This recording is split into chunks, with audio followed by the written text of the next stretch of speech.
think someone's telling us we should be finishing up. I'm sorry. Rambling on. No, it's absolutely. I'm on, aren't I? Yeah. Yes.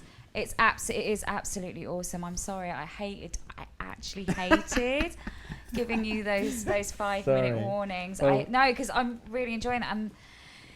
And we have so many questions. I think what we're going to have to do is I'm going to ask a bunch now, a selection, and then guys, can you sit down with our social people and just while we pack this up, you can answer online some questions, and maybe we'll just stick around for a little bit for like 10 minutes, just to answer questions online.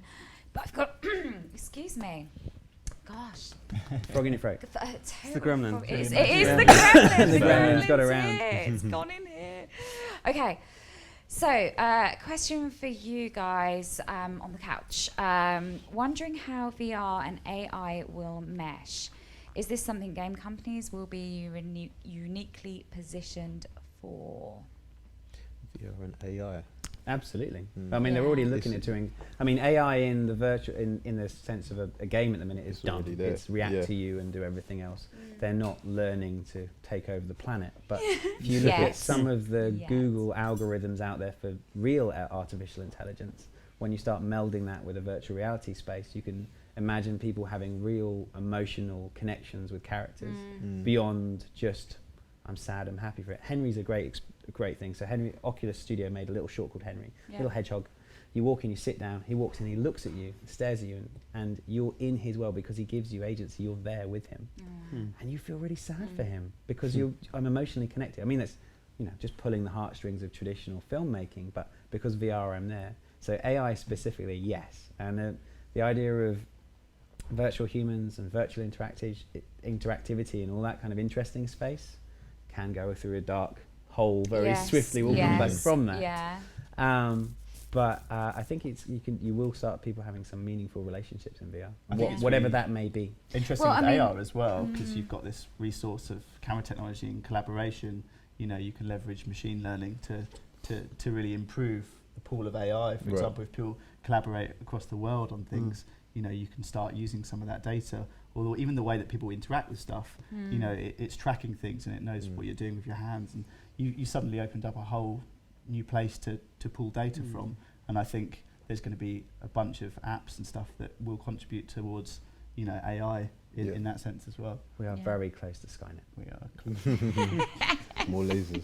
I'm telling you that MR stuff completely is blown my brain. Part of the future. It's amazing, but a little bit scary. I was a little bit like, oh no, wow, that's mental. It's all over. Okay. When translating film conversions to 360 video, how does stereo mono affect scale, visualization, narrative, direction, etc.? Yeah, it's one of the really interesting things at the moment with stereo video. If we shoot native stereo video, there's no good camera solution which will do stereo vision with your eyes in the right position. The Reds is a great option, but the form factor is so big, which means it gives you the appearance that your eyes are further apart, which makes you feel like you're a bigger person and the world's small. So one of the drawbacks with that is there can be a scale mismatch. Some of the smaller cameras work really well, but they don't have the synchronization and other hardware. But these are all things that I'm sure within the next year or two we'll see solutions which can fix all of those things. And post conversion again is something a lot that works a lot better for that, because you can define where the cameras are going to be, and that's why True VR works quite well, is because you can manipulate the scale in real time, and sometimes you want people to feel really smaller than they are in real life, or maybe really big. So that's another creative tool now, is we can use convergence, for example, to tell stories. You can be a mouse, you can go be a giant above the city. But unlike traditional stereo films, we're working to a screen size, and that's your playing positive and negative within that, and we'll do an IMAX version, a cinema version, a home version. This thing's your face, and so it's your eyes, so you don't mess with that. You want it to be the right size for human vision, otherwise you are literally a fly or a giant. So that could be part of the story though, right? Could be, But there are some exciting things happening with stereo capture rigs. So there's the GoPro Odyssey coming out. There's Neo and Nokia of the Ozo rig. They're all looking at how they can do 360. And it's so rapid, right? Yeah. Everything they're all stepping towards light field. which is not there yet, but we're getting closer. So capturing this whole environment, not in stereo, but in 3D, real 3D. Every point cloud, perfect. We just need 1 million cameras. This big each. You know, we'll be fine. We'll get there. Do you think Facebook and YouTube's monoscopic video support will change production conventions for stereo versus mono? It's accelerating people making content. And if you look inside some of the metadata you're supposed to inject into those platforms, you'll find some interesting things. Okay. Do you believe VR is the future for live action TV or cinema experiences? Well, we were talking about this earlier. We think it's creating a market that's separate, right? This was after rehearsal, right? We were having a chat about that. Yeah, we think it's going to sit in a different space. You know, it doesn't replace 2D by any means. You still go and see it for a certain, quality, much like you go and see a play.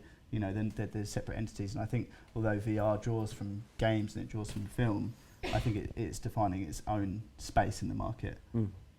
It's not going to replace one or the other. We're still going to have them. And also within VR, there are going to be these different types of experience. There are going to be the long form, I want to immerse myself for a few hours. Yeah. And there are going to be these short bursts. Well, actually, someone who you can answer online talked about this question about in the round, theatre in the round. Will it replace something like that? So, but you can do that one online. Right, so this one's for you. Actually, maybe for you and Court. Do you have production tips for VR post? Production tips? Or is this more for the boys? Well, actually, I think this is what Daryl was talking about earlier in terms of being there in pre-production, planning the shoot. And making sure the camera's in the right place and the content is choreographed. Most people who have worked in post understand the headaches of having to deal with stuff that's been shot in production and having to, clean up the mess. And in VR, that's obviously exponentially more complicated. So as much as you can, pre-plan what you're doing, that's going to make your life a lot easier. And I think you need to understand the limitations of the hardware that you're capturing it on and choose the right tools to shoot it on. But in terms of post, I think you definitely need to do a lot of experimentation, and there's a lot of new tool sets that are coming out which are going to make it a lot easier for VR content creators. At the moment, we're having to write stuff and hack stuff together and use a lot of hybrid techniques, and I think it's going to get a lot easier in that sense in the future. But that's just been part of VFX forever. Every year you've worked out a perfect streamlined pipeline.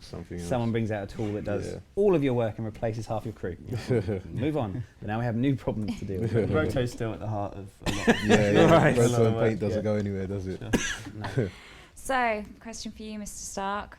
What is the ETA on Nuke VR? When are you going to release the Nuke VR tool? The ETA. What is that? An exact date. ETA. See, I've got R on my brain.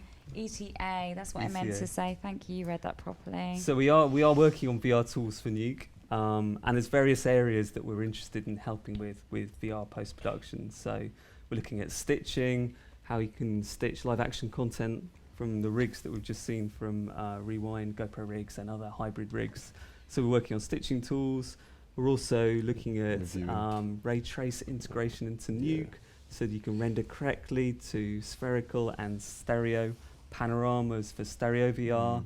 And we're also looking at tools to help with the review process. So how can you be doing your compositing and review on a headset so that you can understand color and depth and things like that. So we are keen to help out with this space because we know that it's exciting and there's a lot to do.